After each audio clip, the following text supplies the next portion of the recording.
قرآن اللہ کی کتاب نہیں، رسول جو تھے محمد صاحب ان کے زمانے میں قرآن لکھا ہی نہیں گیا.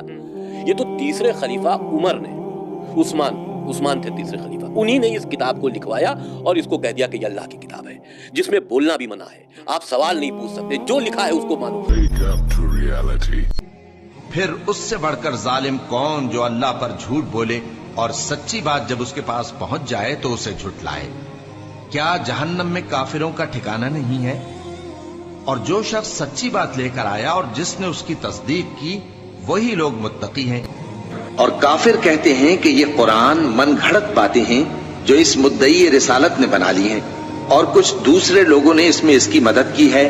یہ لوگ ایسا کہنے سے ظلم اور جھوٹ پر اتر آئے ہیں اور کہتے ہیں کہ یہ پہلے لوگوں کی کہانیاں ہیں جن کو اس نے جمع کر رکھا ہے اور وہ صبح و شام اس کو لکھوائی جاتی ہیں.